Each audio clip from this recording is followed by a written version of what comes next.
ঘ জেলখানাকে দুই ভাগ করে বিচারিক কার্যক্রমের আওতা থাকা আসামিরা সাব জেলে এবং সাজাপ্রাপ্ত আসামিরা জেলে থাকবে। প্রিয় সাংবাদিক বিন্দু, 7 নম্বর প্রস্তাবে যা আছে ঢাকার চারদিকে 100 কিলোমিটার ট্রেন চালু করা। ঢাকা শহর থেকে যানজট ও মানুষের চাপ কমানোর জন্য ঢাকার নিকটবর্তী জেলা শহরগুলোর সঙ্গে নিরবিচ্ছিন্ন যোগাযোগ ব্যবস্থা স্থাপন করা, যেমন ঢাকা কুমিল্লা রেল লাইন তৈরি করা। ঢাকা জাজিরা রেল লাইন আছে, ঢাকা টাঙ্গাইল রেল লাইন আছে, ঢাকা বরফ রেল লাইন আছে। সকাল 7টা এবং সকাল 7টা 30 দুটা ট্রেন এই সকল জায়গাগুলো থেকে ছেড়ে আসবে ঢাকা মুখে। এভাবে প্রয়োজন অনুযায়ী ট্রেন ঢাকা আসবে। এমনি করে প্রত্যেক স্থান থেকে দুটি ট্রেন ঢাকা শহরে ঢুকবে সকাল 9টার মধ্যে। একইভাবে ঢাকা থেকে অফিস আওয়ার শেষে পরে দুটি ট্রেন পর পুনরায় ছেড়ে যাবে।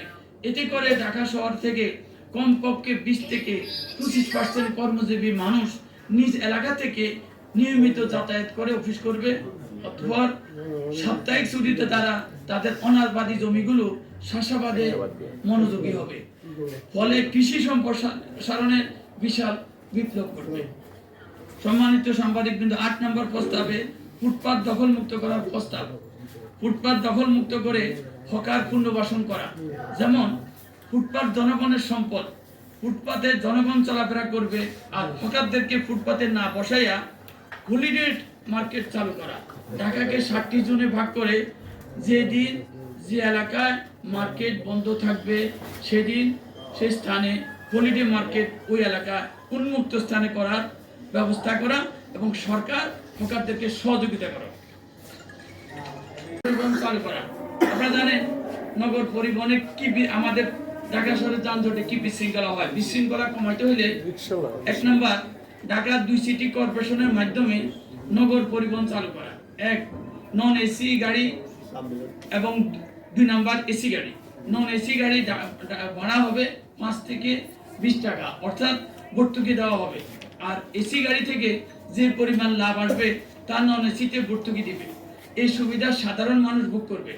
নগর পরিবহন চালু করলে প্রতিযোগিতা হবে না, প্রতিযোগিতার কারণে রাস্তায় যানজট ও বিশৃঙ্খলা সৃষ্টি হবে না। এতে করে মানুষ নাগরিক সুবিধা অধিকার ভোগ করবে, সড়কে শৃঙ্খলা ফিরে আসবে ও রাস্তায় যানজট ও ট্রাফিকের উন্নতি হবে। সম্মানিত সাংবাদিক বিন্দু, আমার সর্বশেষ প্রস্তাব 11 নম্বর জাতীয় স্বার্থে গাড়িতে গ্যাস না দেওয়া।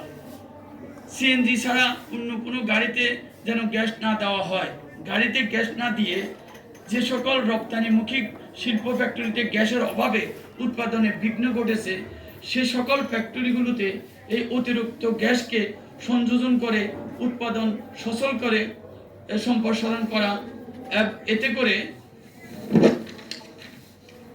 শিল্প ফ্যাক্টরিগুলো বেঁচে যাবে, উৎপাদন বাড়বে এবং আমাদের রেভিডেন্স প্রভাব বেড়ে যাবে, দেশ ও জাতির উন্নতি হবে। প্রিয়